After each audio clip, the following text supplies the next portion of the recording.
Support the Very Serious Crafts podcast on Patreon for early access to episodes, shoutouts, bonus episodes, and more. Visit patreon.com/seriouscrafts.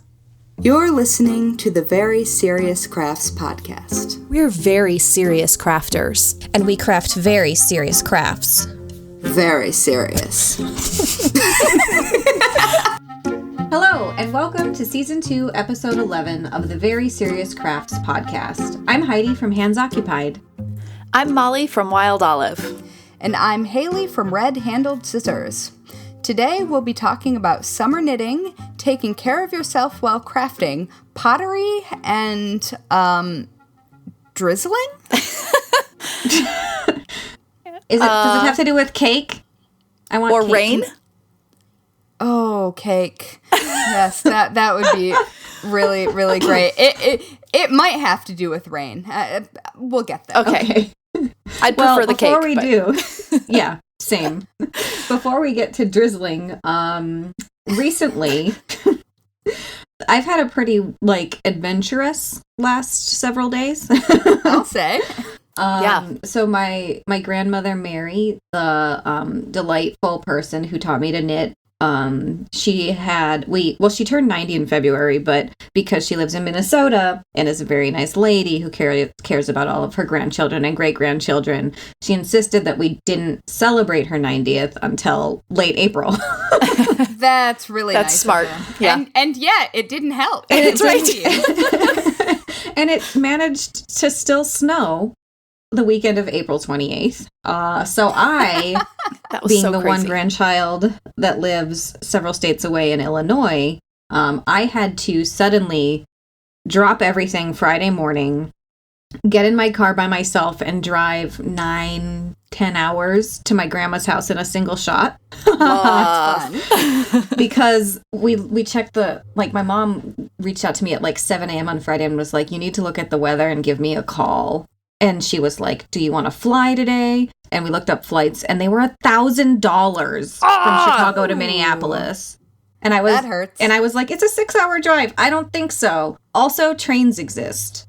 So I ended up driving Friday straight to my grandma's house, which was great because I got a day with my grandma, and it was really cute. And she helped me work on adjusting a dress that I had made for my petite rib cage, which is her doing. So she knows a lot about petite adjustments.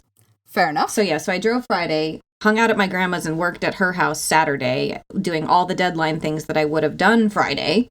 And meanwhile, my husband had to work Friday, so he bought a one-way train ticket from Chicago to western Minnesota, and got on a train Saturday afternoon and got in after midnight. And my dad had to drive an hour to St. Cloud, Minnesota, and drive Ed an hour back. So he got there, and my dad was driving him until 1:30 in the morning, Saturday night to Sunday morning. This was an adventure.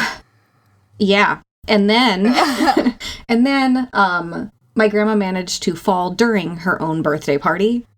And had to go to the emergency room in an ambulance. She's fine. I think she just had a little bit of low blood pressure moment or something. Yeah. Oh, thank goodness she's okay. And then she made it back to the party. We sang happy birthday. We ate cake. And then immediately had to get in the car and drive 9 hours back, and got back at midnight. Goodness. So you're a little tired. And I think I'm getting sick. Oh, boy. That was gross. Sorry. Mm-hmm. So that was my weekend. Fun times. Yeah.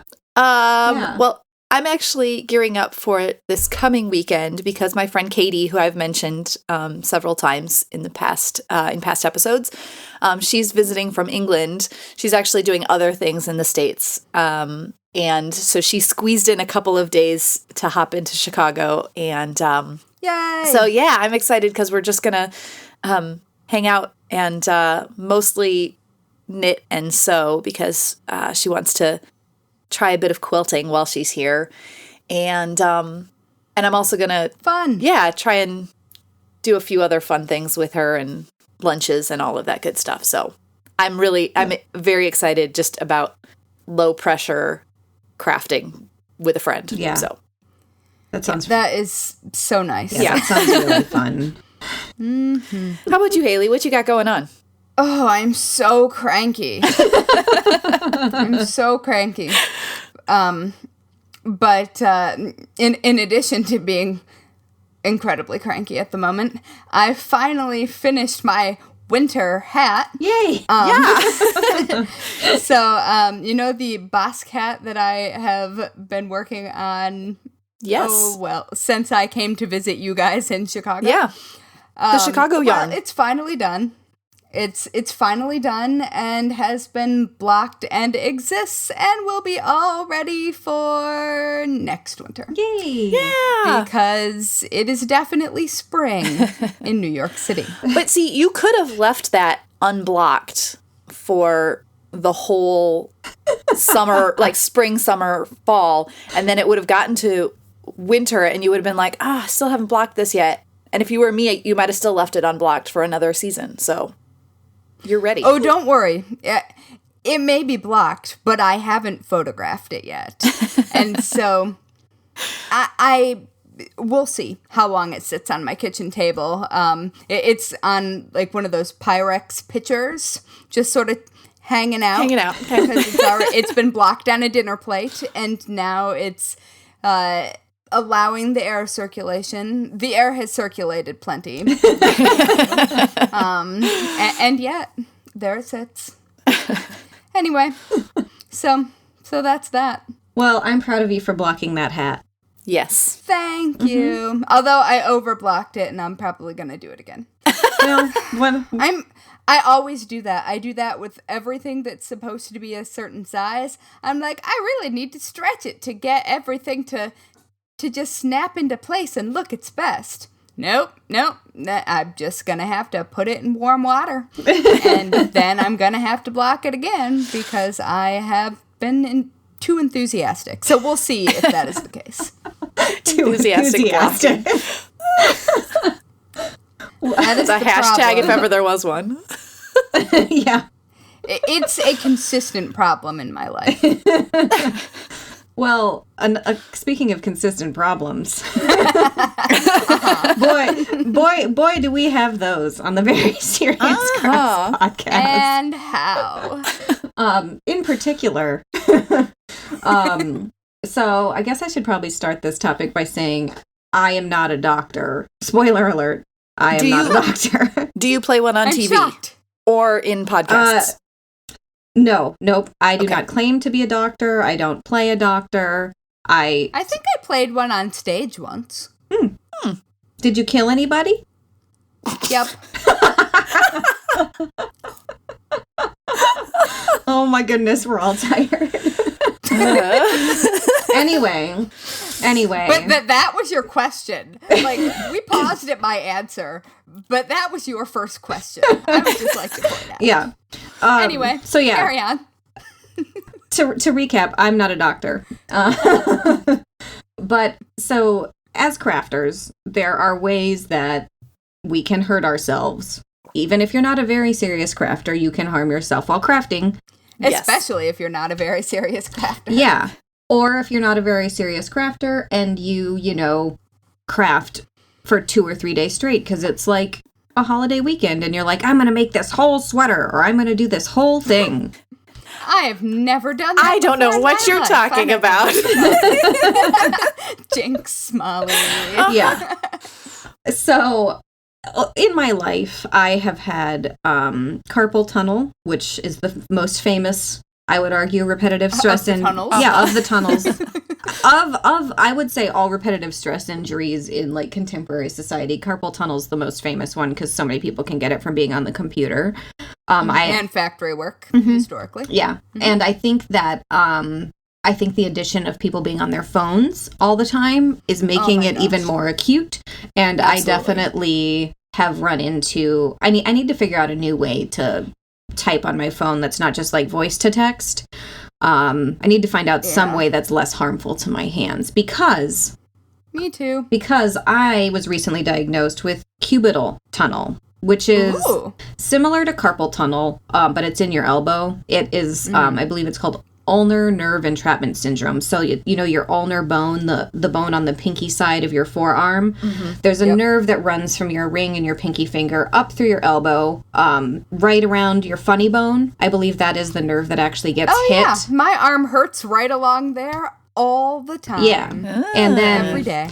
And I knew I had cubital tunnel again, and my doctor confirmed it because I've had it in my right arm before. This one's in my left arm. And it's the pain, I keep losing sensation in my ring and my pinky finger, and then there's shooting pains up my forearm, up on the underside of my arm and into my shoulder, because that's the path of that nerve.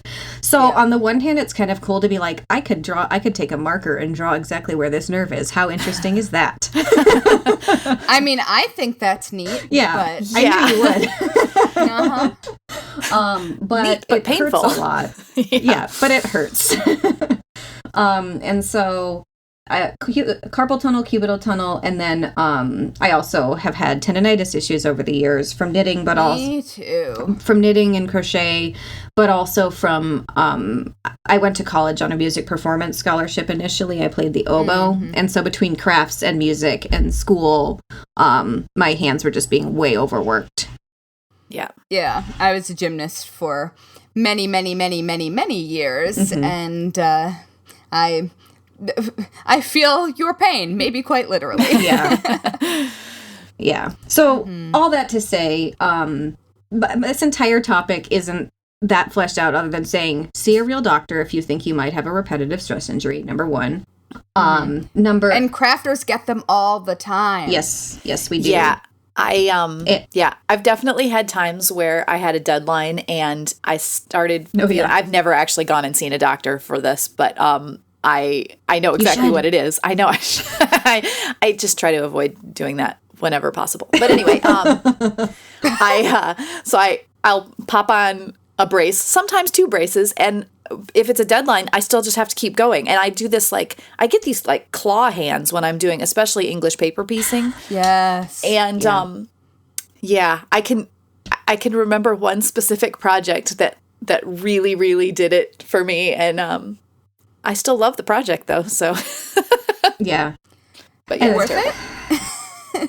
Yeah, and so other than seeing your doctor and getting a real diagnosis of this thing, and possibly also a referral to a physical or occupational therapist, I've seen both for different things. There are a few things that I think are also worth looking into, and again, I think this whole topic is just like a PSA. But learning how to do some gentle stretching before you sit down to work, especially for a marathon session, setting yourself timers to get up and maybe do some of those stretches, or just rest your arms, alternating ice and heat if your hands are feeling tired, taking ibuprofen, which is an anti-inflammatory, within reason. Again, consult your doctor. Within reason. Yes. Yeah. So your liver doesn't die in the process. And it doesn't eat your stomach. Yeah. Ask how I know. Yeah. I think I can guess. Yeah. I just realized that I'm sitting here stretching while you are talking. I was starting to feel some of that. Anyway, all this is to say, be careful out there, and be good to your body. And all things in moderation, friends. That's all I'm saying. Yeah. Because we're super good at moderation. Yeah, because, sometimes because this is our job, we can't be in as moderation. That's a word. That's a way to word that sentence. Can't sure. be as moderate. Yeah, thank you. You're welcome. And so, just be kind to your body, even though that is definitely a do as I say, not as I do statement for me personally. Same. But anyway, that's all. Excellent. The more you know. And now for something completely different. Yes. So I often find that the things that I decide I want to talk about while we're doing the podcast, they're very frequently inspired by things that I stumble upon on Instagram. Mm-hmm. And that's what happened with this one. So I'm just going to back up into my childhood, because we often talk about things from our childhood. I'm really sorry, listeners, that you hear our crafting life history, but whatever. I like to time travel into your childhood. Yeah. It's fun. So between the ages, I was trying to figure out, maybe 8 and 11, somewhere in there. I used to take spring and fall. I would take a craft class through my local park district, and it was the same teacher every time. And it's my big friendly kitty. Oh, sorry. Hi, Mr. Big Stuff. Yeah, so we would do all kinds of craft projects. I don't remember a whole lot of them. There was a paper craft penguin project one time. But what I really specifically remember is that at the end of every class, we got to do a ceramics project. Cool. Yeah, so we would have some piece of pre-shaped ceramic, and we would do like all the scraping and cleaning and everything, and we would glaze it, and it would come back to us fired. I absolutely loved this, being able to do this project. I only remember a couple of these projects. It was the highlight of our art classes. Yeah, because I was like once a year we got to do clay. Yeah, I was homeschooled, so that was not something that I could just easily do. Although, oh right, yeah, I forgot. So, I mean, obviously, I was doing art things, but something like that, where you need a kiln, I didn't have access to that. Although at some point, I'll have to tell you about my sort of aunt. She was, I think, my grandma's cousin. She did china painting, so I guess she probably could have fired some stuff for me. But anyway, I remember making a ghost in one of these classes and a ceramic basket, and I don't remember any other projects that I made from it, but I loved it. So that is the extent of my... I've made a few other things since then, like as an adult. But I want to see your ghost, please. Your ceramic ghost. Yeah. Oh, not my actual ghost. Okay. Thank you. No, thank you. At least not for a very, very, very long time. Okay. I don't know if I even still have it. I hope I would be able to find it at some point. But anyway, that's really the extent of my work doing things like that. Although I do have a turtle that I made that is very scary and sad looking, but I do still have it. Anyway. I also want to see the scary, sad turtle. Okay. That I know I can get you a picture of. I will put it in the show notes. Thank you. And I will not tell you how old I was when I made it. Anyway.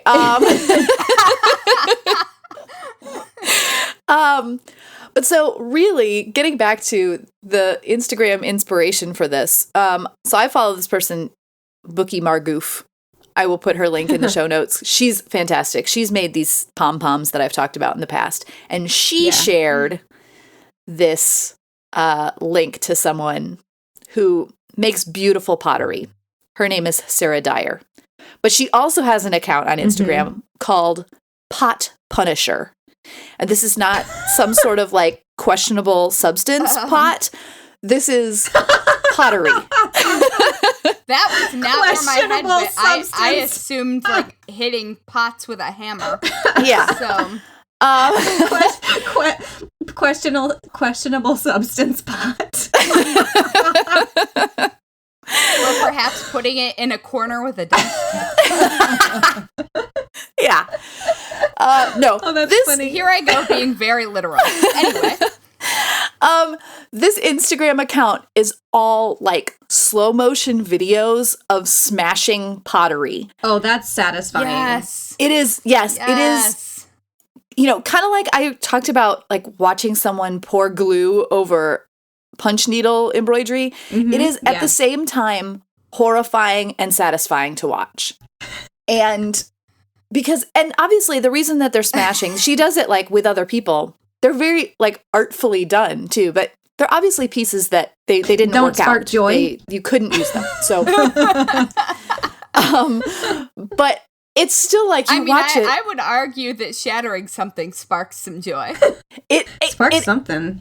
It absolutely. My happy face. Yeah, watching it absolutely sparks joy, but it's also very sad to watch these things go into smithereens. So I'm going to put the link to this in the show notes, and you can all watch in horror and amusement and delight along with us. Because I'm going to watch one right now to see if it makes me any less cranky. Okay. Ooh, there's one that's being hit with a tire iron? Yeah, I mean, they up, smash it with things. They smash it against, like other pots and pieces. They throw them on the ground. Oh, that's in slow motion. Right? Yes. It's so good. But the best part is the sound of it in slow motion. It sounds like a bomb going off. Wow. Oh, I do feel better. Yeah. See? Haley's in the mood for destruction. I'm gonna make a bad hair metal joke. No, I'm not. No. Yeah. So That was really delightful. I'm glad that I needed that. see? Wasn't that fantastic? Yeah. So It is. yeah. In fact, listeners, if you're having a hard time right now, pause the podcast, pull up Instagram, search for Pot Punisher, and you will be equally delighted as Haley, I'm sure. Oh yes, just take a moment. But then So come back. speaking of Make sure you come back to the destroying podcast. things- Oh also. yes, Let's just say please that. do. Yeah. Do come back because I also want to take out some destructive crafting tendencies. Okay. Yeah. Have you guys ever heard of something called drizzling? No. No. Not in the crafting sense. Yeah. No. Or perhaps, I do not speak French, but I believe parfilage is also another name for this activity. Okay. So, this came to my attention because of a blog post from Interweave that I saw a couple of weeks ago, and then I took a bit of a deep dive. So I'm so come along with surprised. me. Yeah, right? A parfilage, or what would later be known as drizzling, seems to have originated in France during the reign of King Louis XVI among ladies at Versailles, and seems to also have continued on with everybody's favorite queen, Marie Antoinette. And this is like very on brand, I feel like, for Okay. this Let's court just- in this area during this time. Okay, really quick. So, Let's just make sure that we take note of the fact that this is called drizzling, Marie Antoinette, cake. There's a dad joke in there exactly. somewhere. I know. I was thinking the same thing. yes, but it wasn't called drizzling in France. It was called parfilage. Details, Whatever. details. Yes. All right. All right, so, continue. So I'm there with you, Molly, for the Okay, record. thank you. So let me tell you what it is, since I have meandered about for a while. It is a Regency era anti-craft. Ooh. Because instead of making something beautiful, you're destroying something beautiful. And like I said, it's also called parfilage, from the French verb meaning to unravel. Okay. All right. And what it was rich people removing gold and silver threads from finished textiles for sport.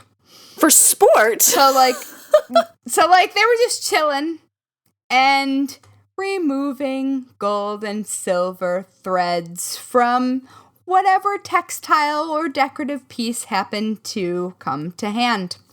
Oh my goodness. And it seems as though, at least at the beginning, these were largely people who would not have benefited from the money that removing these actual gold and silver pieces might have brought. So they were definitely people who could afford to replace them. And also afford to be a bunch of jerks. Yeah. Right.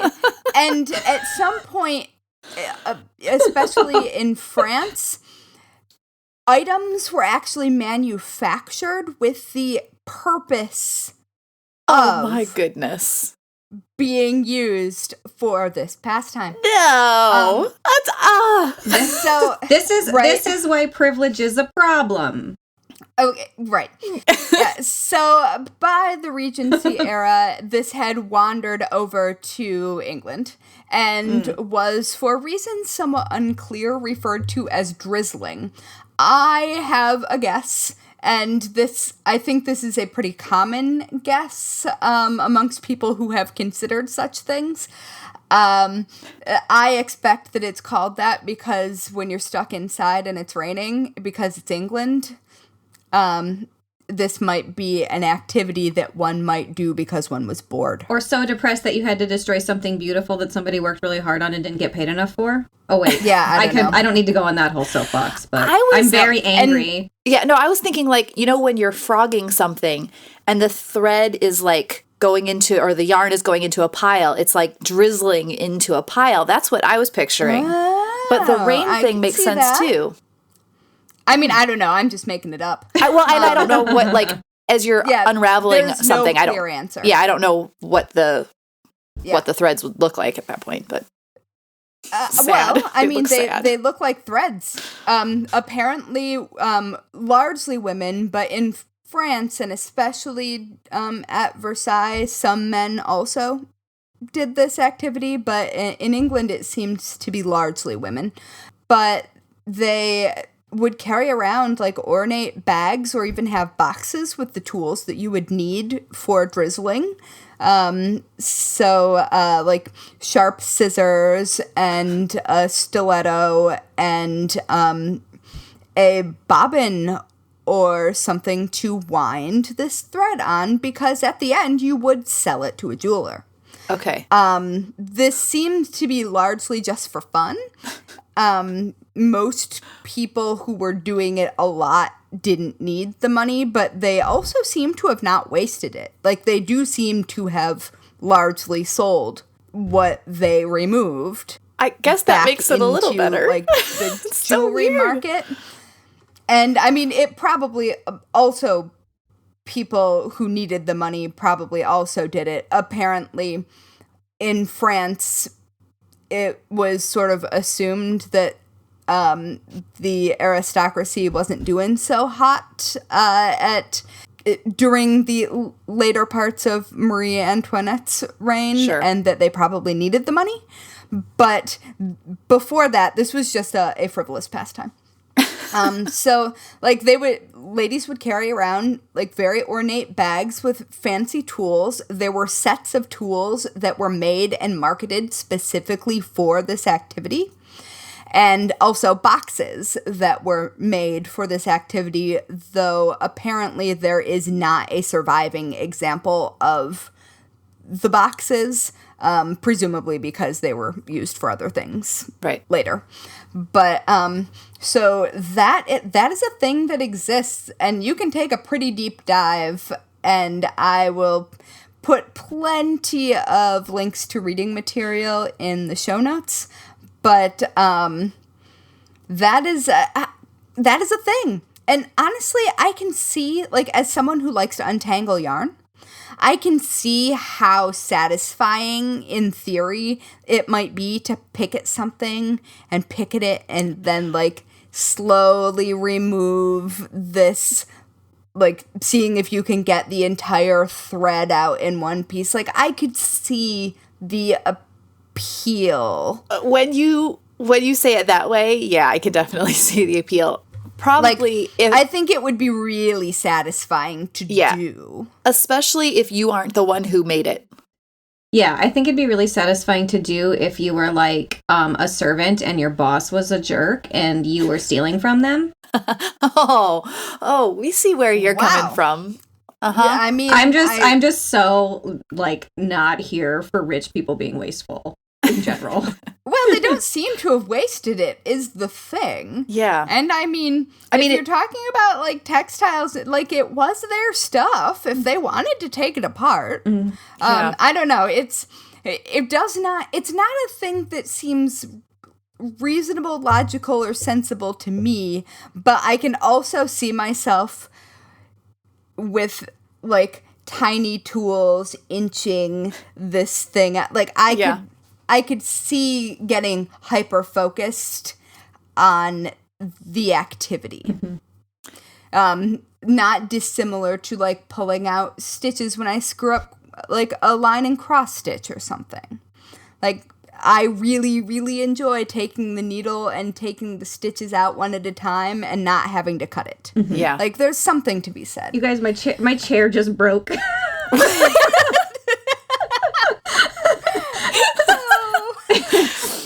I'm sorry. I thought that you got much shorter all of a sudden. And it won't stay up. I'm going to get Ed's chair. Hold on. Okay. But yeah, so that is that. But I mean, I am just imagining like some fashionable lady idly picking at a seat cushion in like a flirty way, and then like all the other ladies at court being like, she's super cute, maybe we can get some attention, and like it taking off from there. I don't even understand. And an anti-craft was born. Yeah. Anti-craft.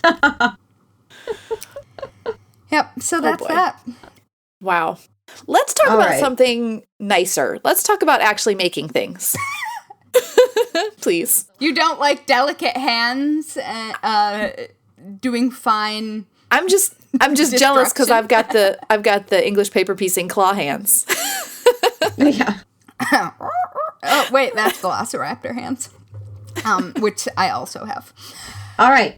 So it is starting to get, finally, a bit warmer out there. Yay!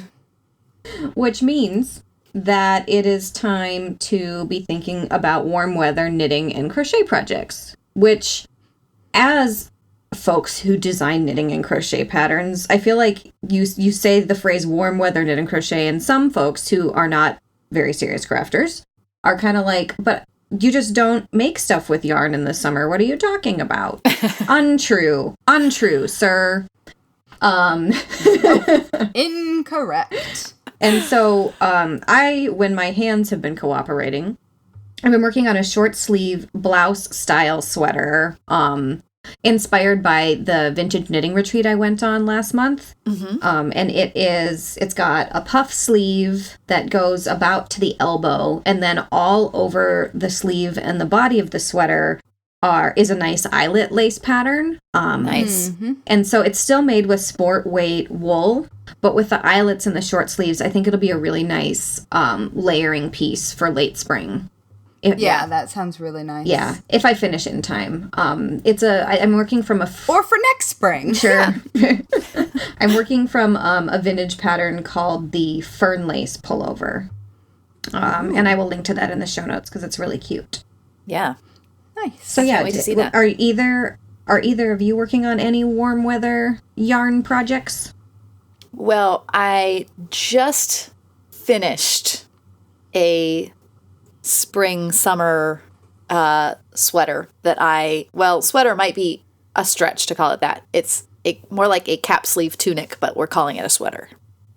Right? That's okay, right? Yeah, that works fine. Yeah. So I designed it myself, and I finally finished it, and I actually wore it and took pictures, and I'm very pleased with it. It's very like loose and drapey, and I did knit it with sport weight wool. But it feels very cool, and it has a lace hem, and then very like open arms. So I wear a tank top underneath it because otherwise, hello. Hello. It's really breezy. Yeah. But the lace hem is so beautiful. Thank you. I used a fairly like all around knitting stitch pattern that I found a bunch of different places called Crest of the Wave. And my sweater design, I'm calling it the Graceful Waves Tunic Sweater. So I will put a link to the pattern in the show notes. That. Thank you. Yes. So I just finished that, and I'm very excited about it. But I'm also getting ready to start designing a crocheted tank top. And I just sort of, ideas are just starting to come around for that. But the one that I'm really excited that I have wanted to make for almost a year, I have the yarn for it and everything, it's called the Serato UV Vest by Puro Yarns, which is a Japanese yarn company. And it's a free pattern that's on Ravelry. And my friend Katie made one, and I just fell in love with it. So I am going to make that in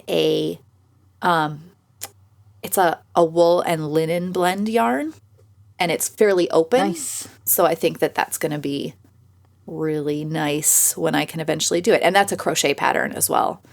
So Cool. my tunic is knitting, but then these other ones are crochet. So should be fun. I'm excited to start on. I actually don't. Okay, I shouldn't say I don't have an. I have a few active knitting things going right now, but I don't like one or two. I mean, yeah, but but not like really active. So excited to start Right. something. They don't count. Yeah. Yeah. No, I definitely, well, having just finished the hat, I too am between really active knitting projects. I'm sure I could unearth like 12. Yeah. But possibly that shawl that I found in the closet last time from the last train of from the last train of shame, because I can't talk either, it would seem. So I always think that I want to make summer weight things because I really like the idea. As a petite person, sometimes bulkier yarns don't flatter my figure as well. Yeah. Just because like any extra bulk on me looks a lot bulkier than it might on someone with like broader shoulders or something like that. Yeah. And so I always think that I want to. But unfortunately, pretty much every like loose fitting, flowy summer look would be deeply unflattering on me. Yeah, also. You do not want to make my tunic. No, I don't, unfortunately. Unless it can be belted. Yeah, you could belt it. Yeah, but yeah. My waist isn't long enough, so like it's just belt right under boobs, and it looks really funny when I belt things. No. So I think I may have found a pattern that could work if I shortened it a little bit. Mm-hmm. So I've been looking at the circular yoke summer shirt from Pearl Soho. Yeah. And it's this just really simple, like most of their patterns, like basic t-shirt, and theirs it looks semi-fitted, and it comes down through the hip, so it would cover your backside. That look never works for me, so I would definitely shorten it, but it looks like it's got enough shaping and that it's lightweight enough that it might really work. So I'm thinking about that. And I've also been looking at the Azalea tank top pattern by Pam Allen from Quince & Company, or Quince & Co. And it's so lovely. It's got sort of similar to Mollie's new pattern. It's got some really nice lace edging around the bottom, and it looks exactly as breezy and effortless as I would like my summer looks to be. Yeah. But let's be honest, breezy and effortless is not generally a thing I do. So, it's possible that I will cast on one of those two, but I also might do just something that I've been doing for several summers now very slowly, which is African flower hexagon crochet motifs. Mm-hmm. That I will someday join to make a blanket, but they're really nice to like take to a bar or take to a park or something like that because they work up pretty quickly. They're really forgiving if you say lose count of what you're doing because you've had one too many Hefeweizens. And they're also, because you're not joining them, you can like they're easy to carry around. Yeah. So I do that if I really need to get my knitting fix and I am not feeling like doing a million tons of petiting math for actual worn garments. So we'll see. Cool. As I was looking at the circular yoke summer shirt, I was going, I have 2 skeins of that yarn. I was planning on making something different with it, but I think it would look so nice on you. I think it would be incredibly flattering. Just saying. I think you've got the build for it. I am tempted. I mean, the project that I bought the yarn for, I sort of started, but it was a rough start. So it was actually the Pearl Soho terrace wrap, which is very pretty. That's cute. It's but I was just struggling. It was feeling rough to knit. So things to consider. All I'm saying is that it's cute. It is. And that it's nice and I subtle. can see you wearing it. Mm-hmm. Yeah. Great. Yeah. I am enabler. Yeah. I'm so cranky, guys. You know what? I was just looking at it. And I was thinking very cranky thoughts about this really cute summer sweater. And, like, really? Come on. We like you when you're cranky. We like you all the time. Oh, that's good. Yeah. Thanks. I like you guys, too. Even when I don't like anyone or anything else. Oh, good. Aw. That's, like, the nicest thing ever. Yeah. That's actually totally true. Aw. Well, thank you. There are, like, maybe 4 people and my cat on the list of people that are fine when I hate everything. Good. Oh. Well, that took a turn. On that note, I guess we're going to call it a day. Yes. Take it away, Heidi. If you're a person who likes to hang out on the internet, you should hang out with us. Yeah. Yay! Find us on Instagram and Twitter at Serious Crafts and on Facebook at Very Serious Crafts. You can also find show notes and all things Very Serious Crafts at veryseriouscrafts.com. Want to join the conversation? Tag us using hashtag Very Serious Crafts. And ignore the lawnmower that's apparently running in my yard. Wait, what? It's all So, good. Carry on.